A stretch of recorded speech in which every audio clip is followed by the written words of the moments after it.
Now, we get quite a few complaints that we don't feature enough affordable cars on the show.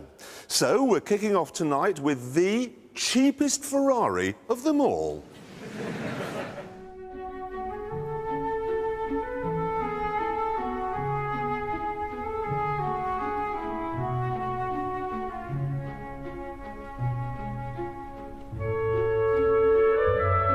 This is it, the new Ferrari F430. And I'm not going to mess about. It's epic. I've been driving around in it now for a couple of days, and unlike any other supercar, I haven't found a single environment where it's anything less than spectacular. On the motorway coming down here this morning, it was brilliant. On country lanes, it's brilliant. In traffic, it's brilliant. And here, oh my God! Ferrari are now on just an all-new level. They're way, way beyond anyone else. This thing makes even an Aston Martin DB9 or a Porsche Turbo feel like a canal boat. This car is just staggering.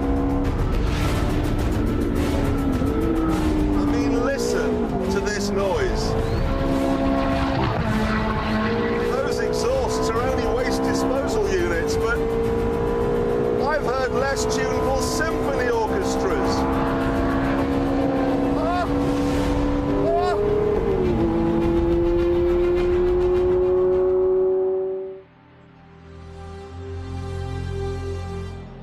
So, let's have a look at what makes this car so unbelievable. Starting with the engine. It's a brand new 4.3-litre V8 which develops 490 brake horsepower.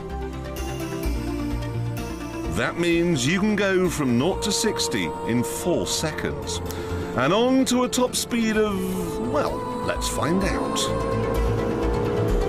Coming up now to 8,500 RPM from a V8. 170. My ears are starting to bleed now. 180. Running out of runway.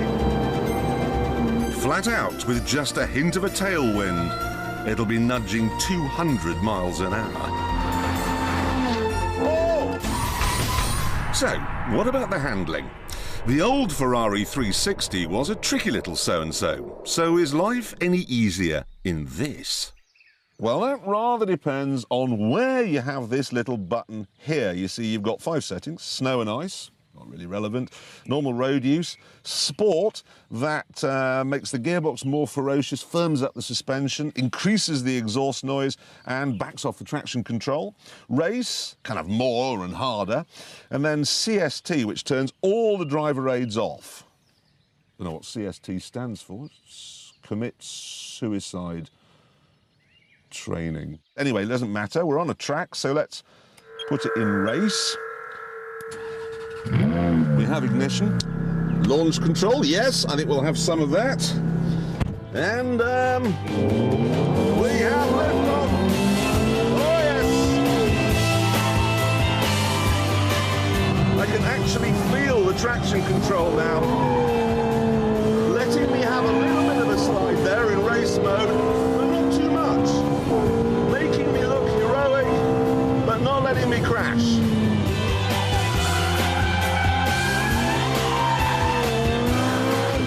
See that big slide there? That was me doing that. Nothing to do with this car's brand new E differential. Same diff they put in Michael Schumacher's Formula One car. They say that even the fattest, most butterfingered driver can get a 430 round the Ferrari test track only a second slower than the best of the test drivers. So the handling is like the engine, brilliant. And so are the brakes, and so is the steering, and so's the comfort, and so's the quality.